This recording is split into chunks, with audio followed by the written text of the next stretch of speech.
Good morning, students. Hope you all are fine and doing well. Now, today is your SST Social Study class. Now, open your SST class 6th book and copy. In last class, we understood about the civics, part C civics, lesson number 1, diversity and discrimination. We learn about the diversity, meaning of diversity, discrimination, political diversity, religious diversity, cultural diversity, इन सब के बारे में हमने पढ़ा था last class में और डिस्कस किया था. आज हम लोग इसी लेसन की एक्सरसाइज सॉल्व करने आप लोग से डिस्कस करने जा रहे हैं. तो आइए स्टार्ट करते हैं. फर्स्ट क्वेश्चन है टिक द करेक्ट ऑप्शन. यहाँ पे आपको MCQs हैं वो सॉल्व करने हैं. First is there are dash major religions in the world. World में कितने मेजर रिलीजन हैं, कितने तरह के धर्म हैं वर्ल्ड में, आपको बताना है. वैसे तो 10 to 12 रिलीजन है, but according to your book आपको 5 पे टिक करना है. आपकी बुक में 5 लिखा हुआ है. सेकेंड है the world has some dash communities. World में कितनी तरह की कम्युनिटीज़ हैं, कितने समुदाय हैं. तो अकॉर्डिंग टू योर बुक आपको आंसर बी यानी कि 5000 फिल करना है. थर्ड है the dash we eat is not the same. जो खाना हम लोग खाते हैं वो किस तरह से सेम नहीं है. फूड, ब्रेड, राइस या नॉन ऑफ दीज. तो आपको यहाँ पे फिल करना है फूड, जो भी खाना. और खाने के अंदर चाहे वो ब्रेड हो, चाहे राइस हो यानी कि रोटी हो, चाहे चावल हो, हर तरह की चीज़ आ जाती है. तो आपको यहाँ पे फूड को फिल करना होगा. फोर्थ है pupil may not equal in matter of education but they are equally, क्या आएगा यहाँ पे, कल्चर. ठीक है, प्यूपिल जो हैं, लोग जो हैं वो भले एजुकेशन में सेम ना हो बट कल्चर में सेम हो सकते हैं. आइए fill the blanks. Constitution guarantees dash rights to all citizen. Constitution हमको किस चीज़ की गारंटी देता है, जितने भी सिटीजन हैं उनको फंडामेंटल राइट्स की गारंटी देता है. तो आप फंडामेंटल फिल करिए. सेकेंड है culture is a society means. Culture का क्या मीनिंग है, एक ऐसी सोसाइटी जिसमें लैंग्वेज, रिलीजन एंड कस्टम्स का.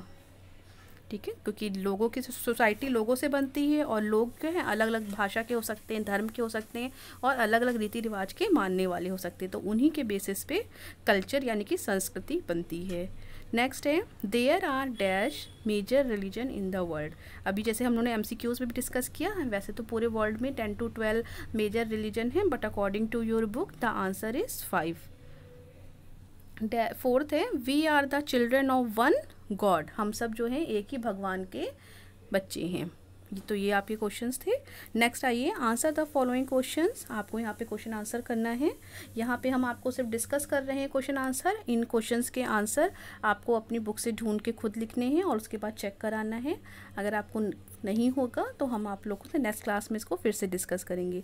तो आइए फर्स्ट क्वेश्चन है what does the constitution says with regards to equality.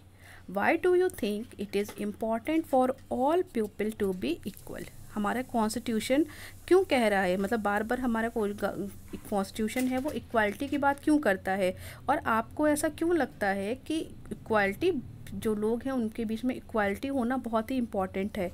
तो इसका आंसर क्या डिस्कस करेंगे आप. आपको पता है कि गॉड ने हम सबको एक जैसा बनाया है, और यहाँ पर आकर हम, और कॉन्स्टिट्यूशन भी हमको इक्वल होने की बात कर रहा है, बट हमारी सोसाइटी ने क्या कर दिया, हम लोग के बीच में डिफरेंस क्रिएट कर दिए हैं कि कौन अमीर है, गरीब है, काला है, गोरा है, वो उसके धर्म के आधार पे, रिलीजन के आधार पे, उसकी कास्ट के बेस पे, इस तरह से हम लोगों ने डिवाइड कर दिया, सोसाइटी ने डिवाइड कर दिया है.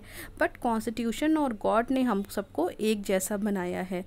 तो यही हमारा कॉन्स्टिट्यूशन भी कहता है कि हम सबको इक्वल रहना है. हम सब लोग, चाहे वो किसी भी कम्युनिटी का हो, किसी भी रिलीजन को मानने वाला हो, किसी भी कास्ट का हो, किसी भी सेक्स का हो, किसी भी उसका जन्म कहीं पर भी हुआ, वो कैसा भी कपड़े पहनता हो, वो कैसे भी खाना खाता हो, उससे कोई मतलब नहीं है. लेकिन हमको क्या है, हर इंसान एक बराबर है और हमको इक्वल राइट्स मिलने चाहिए.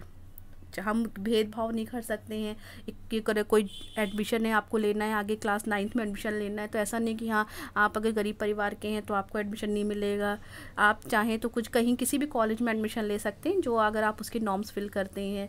आप इसी तरह से कोई भी अगर आगे जॉब आती है, आपको जॉब करने के लिए आप फ्री हैं, आपको जितने राइट्स बाकी सबको मिलेंगे उतने ही राइट्स सब हर कम्युनिटी के लोगों को मिलना है कि आप जॉब के लिए अप्लाई कर सकते हैं। वो तो आप बाद में आपका लक है कि आपके सिलेक्शन होता है या नहीं होता है, लेकिन आपको ऐसा कोई मना नहीं कर सकता है कि नहीं आप इस कास्ट के हो, आप इस रिलीजन के हो, आप इस बैकग्राउंड के हो, आपका बर्थ कहीं और हुआ है तो आपको ये फॉर्म नहीं फिल करना है, आप एलिजिबल नहीं हैं।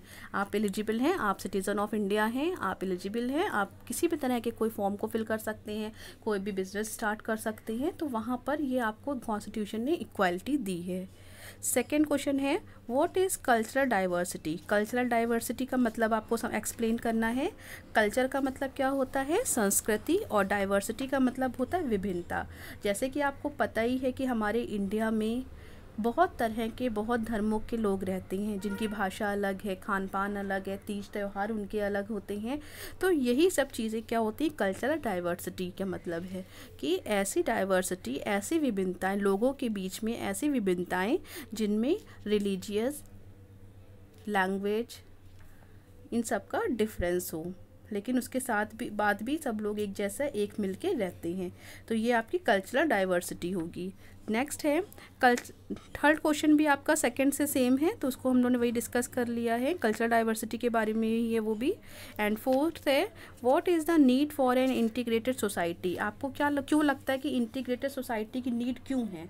इंटीग्रेटेड का मतलब होता है एक राज्य, एक राष्ट्र या एकता, अखंडता की बात है। तो आपको क्यों लगता है कि हमको हमारी सोसाइटी में, हमारे समाज में एकता होनी चाहिए। पहली चीज़ तो ये है कि एकता, चाहे वो समाज की हो, चाहे आपके क्लास की हो, चाहे परिवार की हो, एकता बहुत ज़रूरी है। एकता से ही हम अपने मुश्किल से मुश्किल काम को भी आसान कर सकते हैं।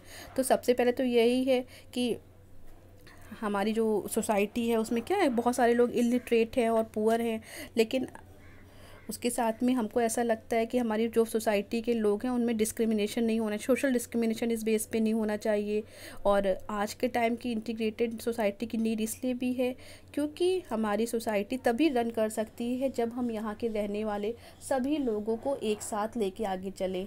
चाहे उसमें ये मैटर बिल्कुल ना हो कि वो किस बैकग्राउंड से आ रहा है, वो गाँव का है कि वो शहर का है, वो किस रिलीजन का है, किस धर्म का है, किस जाति का है, किस सेक्स का है, वो लड़का है या लड़की है, इस पे भेदभाव नहीं होना चाहिए। तो जब तक हम इन सब चीज़ों को पीछे छोड़ नहीं देते तब तक हम एक इंटीग्रेटेड सोसाइटी नहीं बना सकते। सबसे पहले तो यही चीज़ है कि हमको एक इंटीग्रेटेड सोसाइटी बनाने के लिए जो जितने भी इस तरह के सोशल डिस्क्रिमिनेशन करे जाते हैं उनको पहले तो छोड़ना पड़ेगा।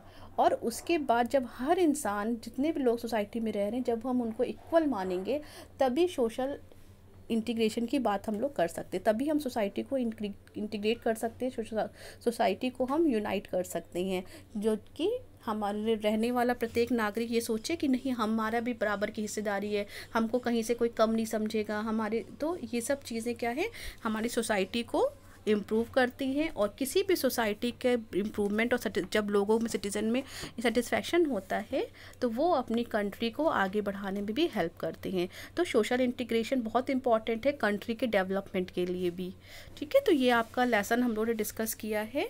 अब आप इसके आंसर्स अपनी बुक से टिक करके कंप्लीट करेंगे कॉपी में, और नेक्स्ट क्लास में हम लोग हिस्ट्री का फर्स्ट लेसन रीड करेंगे। तो आप अपनी बुक से लेसन 1 हिस्ट्री का रीड करिएगा और हम लोग नेक्स्ट क्लास में उसको डिस्कस करेंगे। Okay, thank you class, have a nice day.